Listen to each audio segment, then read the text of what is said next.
Hi friends, இன்றைக்கி கருணக்கிழங்கு புளிக்குழம்பு தான் வைக்க போகிறேன். இதான் கண்ணம்மா விளாக்லேருந்து தேனியிலேருந்து கொடுத்து விட்ட கருணக்கிழங்கு.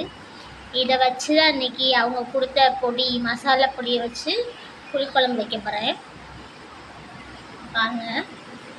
கிழங்கு உள்ளக்க வந்து ஒயிட்டாகவே இருக்குது, வேறு லைட்டாக எல்லோ கலரில் இருக்கும், இல்லைன்னா சாண்டல் கலர் ஏதாவது ஒரு கலரில் இருக்கும் லைட்டாக. ஆனால் இது பியூர் ஒயிட்டாகவே இருக்குது.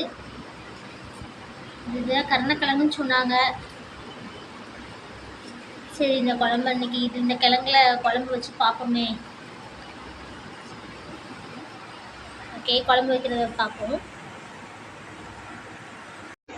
இப்போ கருணக்கிழங்கு வந்து வெட்டி எடுத்தாச்சு வேக போடுறதுக்கு. சரியான ஊறல் எடுக்க கையெல்லாம் அதை வெட்டினது. தேங்காய் எண்ணெய் போட்டு வெட்டணும் போல இருக்குது. நம்ம வெட்டியாச்சு. வெட்டி இப்போ இன்றைக்கி அவங்க கொடுத்த கருணக்கிழங்கு வச்சு தான் புளிக்குழம்பு. அதுக்கு பக்கத்தில் பலாப்பழம் வாங்கியிருந்தோம், அந்த கொட்டையை வேக வச்சு ரெண்டையும் சேர்த்து போட்டு தான் புளிக்குழம்பு வைக்க போகிறேன். காலையில் வந்து ஆப்பம் எங்கள் வீட்டில். ஆப்பத்துக்கு வந்து கடலைக்கறி வச்சுருக்கேன். அவங்க கொடுத்த மட்டன் பொடி வச்சு தான் குழம்பு வச்சுருக்கேன். நேற்று மட்டன் சுக்கா எடுத்து வச்சோம், சுக்கா மாதிரி. இந்த பொடி வந்து சூப்பராக இருந்துச்சு, நல்லா டேஸ்ட்டாக இருந்துச்சு. பொடி நல்லா அரைச்சிருக்காங்க. பொடி சூப்பராக இருக்குங்கக்கா. வீடியோ கண்டிப்பாக பார்ப்பீங்க, பாருங்கள். இவ்வளோ நல்லா அரைச்சிருக்காங்கன்னா இந்த பொடியை வச்சு தான், சில பொடிகளை வச்சு தான் குழம்பு நல்லா வரும் பார்த்துக்குங்க. அதில் இவங்க கொடுத்த பொடிக்கு வந்து ஆப்பத்துக்கு வந்து கடலை குழம்பு வச்சுருக்கேன் காலையிலேக்கு.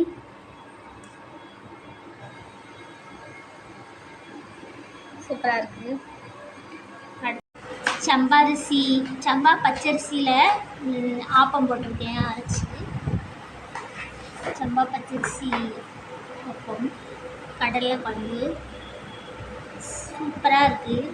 அவங்க மசாலா பொடிக்கு நல்ல திக்னஸ் கொடுக்குது குழம்பு, பொருளுக்கு. காலையிலேக்கு அவங்களோட இன்றைக்கி மசாலா வச்சு தான் செஞ்சுருக்கோம். இருக்கிற மாதிரி கடுகு, வெந்தயம், கருவேப்பிலாம் போட்டாரு. அதோட ஒரு கத்திரிக்காய், ஒரு பீஸாவும் போட்டிருக்கேன். அப்புறம் அவங்க கொடுத்துருக்க மாங்காய் பீஸும் போட்டிருக்கேன். மாங்காய் வந்து ரொம்ப புளிப்பாக இருக்குது, பாதி மாங்காய் போட்டிருக்கேன். அடுத்து அந்த அவிச்சு வச்சுருக்க கருணக்கிழங்கையும் போட்ட வேண்டியதான். புளிக்குழம்பு வைக்கிற மாதிரி தான் எல்லாமே ரெடி பண்ணி போட்டிருக்கேன். அப்புறம் இப்போ வந்து பொடி, அவங்க அரைச்சி கொடுத்த பொடி வந்து இன்னும் நான் தட்டி வைக்கல. அதுக்கு தப்பாக ஏற்பாடு பண்ணி நான் தட்டி வைக்கணும். பேக்கிங்லாம் சூப்பராக இருக்குது, நல்லா பேக்கிங் பண்ணி கொடுத்துருக்காங்க. இவ்வளோ மசாலா பொடி போட்டிருக்கேன். இன்னும் கொஞ்சம் போடணும்னு நினைக்கிறேன், ஏன்னா நான் நிறைய குழம்பு வைப்பல, அதனால பத்தாது. இதை போடணும்.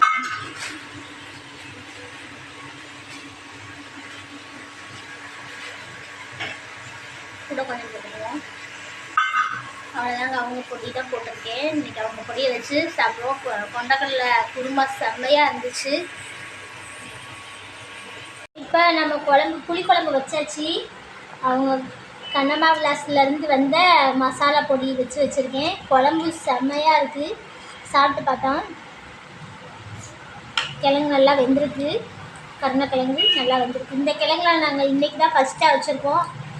சூப்பராக இருக்குங்கக்கா. மசாலா பொடியெலாம் நல்லா கொழுகொழுப்பாக இருக்குது. கொஞ்சம் தான் போட்டேன், இவ்வளோ குழம்புக்கு அவ்வளோ மசாலா பொடி தான் போட்டேன். நல்லாயிருக்கு.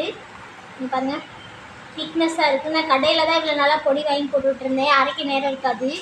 இன்றைக்கி எனக்கு அவங்க ரொம்ப ஹெல்ப் பண்ணியிருக்காங்க. ரொம்ப நன்றிக்கா, கண்ணம்மா விலாக்ஸ் அக்கா, ரொம்ப நன்றி. இதில் நான் வந்து அவங்க கொடுத்த முருங்கைக்காய், அதுக்கப்புறம் கத்திரிக்காய் போட்டிருக்கேன், அதுக்கப்புறம் கிழங்கு, கொட்டை எல்லாம் போட்டு வச்சுருக்கேன். குழம்பு எப்படி இருக்குது, நல்லா இருக்குது. எப்படி இருக்குதுன்னு நீங்கள் பார்த்து சொல்லுங்கள், கமெண்ட்டில் போட்டு விடுங்க. ஓகே, பாய்.